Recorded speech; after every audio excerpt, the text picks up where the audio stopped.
শিক্ষকৰ প্ৰতি বছৰ 10 অক্টোবৰত প্ৰায় 8-9 হাজাৰ শিক্ষকৰ নিযুক্তি হ'ব। শিক্ষকৰ প্ৰতি বছৰে ৰিটায়াৰমেণ্টটো হয়। গতিকে আমি নিযুক্তি দিয়াৰ চেষ্টা কৰোঁ। কেতিয়াবা হাইকোৰ্টত কেছ আদিও থাকে।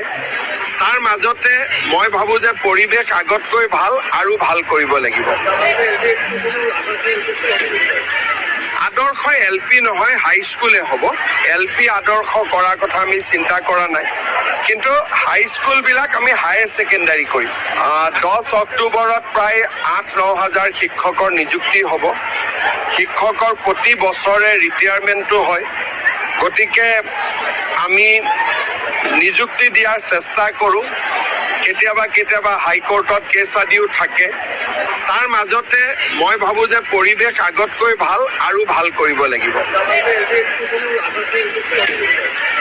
আদৰ্শ LP নহয়, হাইস্কুলে হ'ব। LP আদৰ্শ কৰাৰ কথা আমি চিন্তা কৰা নাই, কিন্তু হাইস্কুলবিলাক আমি হায়াৰ ছেকেণ্ডাৰী কৰিম। 10 অক্টোবৰত প্ৰায় 8-9 হাজাৰ শিক্ষকৰ নিযুক্তি হ'ব।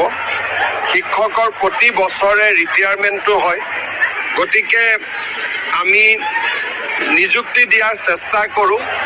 কেতিয়াবা হাইকোৰ্টত কেছ আদিও থাকে। তাৰ মাজতে মই ভাবোঁ যে পৰিৱেশ আগতকৈ ভাল আৰু ভাল কৰিব লাগিব। আদৰ্শ LP নহয়, হাইস্কুলে হ'ব। LP আদৰ্শ কৰাৰ কথা আমি চিন্তা কৰা নাই, কিন্তু হাইস্কুলবিলাক আমি হায়াৰ ছেকেণ্ডাৰী কৰিম। 10 অক্টোবৰত প্ৰায় 8-9 হাজাৰ শিক্ষকৰ নিযুক্তি হ'ব। শিক্ষকৰ প্ৰতি বছৰে ৰিটায়াৰমেণ্টটো হয়। গতিকে আমি নিযুক্তি দিয়াৰ চেষ্টা কৰোঁ। কেতিয়াবা হাইস্কুলে হ'ব। LP আদৰ্শ কৰাৰ কথা আমি চিন্তা কৰা নাই, কিন্তু হাইস্কুলবিলাক আমি হায়াৰ ছেকেণ্ডাৰী কৰিম। 10 অক্টোবৰত প্ৰায় 8-9 হাজাৰ শিক্ষকৰ নিযুক্তি হ'ব। শিক্ষকৰ প্ৰতি বছৰে ৰিটায়াৰমেণ্টটো হয়। গতিকে আমি নিযুক্তি দিয়াৰ চেষ্টা কৰোঁ। কেতিয়াবা হাইকোৰ্টত কেছ আদিও থাকে।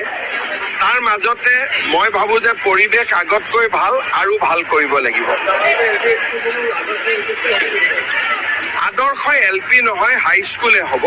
LP আদৰ্শ কৰাৰ কথা আমি চিন্তা কৰা নাই, কিন্তু হাইস্কুলবিলাক আমি হায়াৰ ছেকেণ্ডাৰী কৰিম। 10 অক্টোবৰত প্ৰায় 8-9 হাজাৰ শিক্ষকৰ নিযুক্তি হ'ব।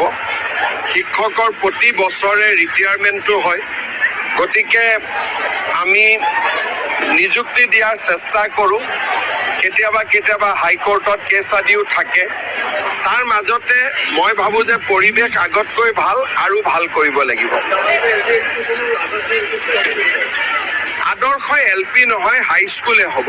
LP আদৰ্শ কৰাৰ কথা আমি চিন্তা কৰা নাই, কিন্তু হাইস্কুলবিলাক আমি হায়াৰ ছেকেণ্ডাৰী কৰিম। 10 অক্টোবৰত প্ৰায় 8-9 হাজাৰ শিক্ষকৰ নিযুক্তি হ'ব। শিক্ষকৰ প্ৰতি বছৰে ৰিটায়াৰমেণ্টটো হয়। গতিকে আমি নিযুক্তি দিয়াৰ চেষ্টা কৰোঁ। কেতিয়াবা হাইকোৰ্টত কেছ আদিও থাকে। তাৰ মাজতে মই ভাবোঁ যে পৰিৱেশ